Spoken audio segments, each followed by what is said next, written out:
Finally, magkakaroon na kami ng sarili at magandang bahay. Ang pangarap naming bahay na may second floor. Bago namin ipatayo ni Bebo ang aming dream house, inuna ko na muna ang dream house ni nanay at tatay. Naghanap talaga ako ng magandang subdivision pero mura lang. Kaya naman kung interesado din kayong malaman, tapusin nyo tong video, anak syuta! For today's ganap nga, hinapon na nga kami sa biyahe papunta nga ng Magalang, Pampanga. Isa talaga to sana gustuhan kong place na pagtayuan nga ng bahay. Maganda ang view dahil sa Mount Arayat, sariwa ang hangin at higit sa lahat, hindi binabaha. Buti na lang talaga, merong bagong subdivision dito na ang pangalan nga ay First Park Homes. Sa dami-dami kong napuntahan ng mga subdivision, ito talagang first ang nagustuhan at natipuhan ko ng sobra. Mapapawaw kayo sa complete amenities nila dahil merong swimming pool, panorama outside cinema, basketball court, clubhouse, track lane, at pedal lane. Malapit lang din sila sa expressway, kaya accessible na accessible. Ito na lang yata yung subdivision na nakita ko na napakamura ng down payment, plus mura din ang mga monthly. Ito yung mga sample house nila o sample rooms na makikita nyo. Mapapawaw talaga kayo kapag ka nakita nyo. Ewan ko na lang talaga kung di pa kayo maging interesado dito sa mga pinakikita ko. Anak syuta, kahit hindi tayo anak ng kontraktor, kayang-kaya nating mag-invest dito sa First. Kasi nung nanghingi ako sa kanila ng quotation, nagulat ako na napakamura lang pala nitong bahay na to. Hindi lang yan basta bahay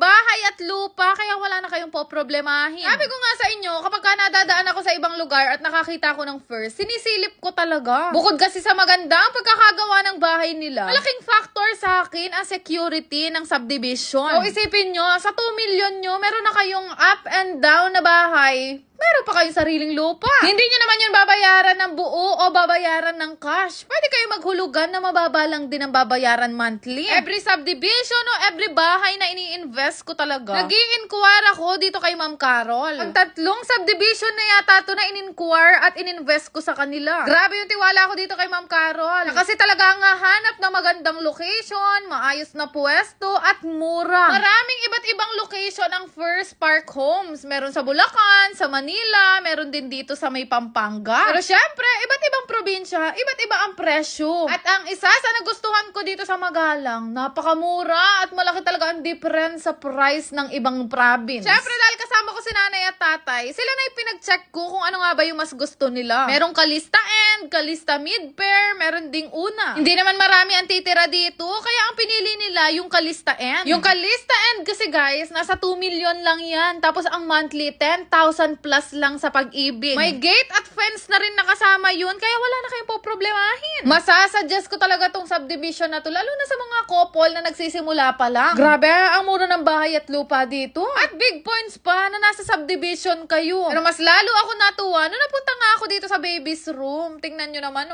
Talaga naman, looking forward sa 11 kong anak. Lahat ng sample house dito, pinakita sa akin ni Ma'am Carol at ni Ma'am Karen. Siyempre, bukod kila nanay, isa ako sa magde-decide dahil siyempre, yakurugong mamayad.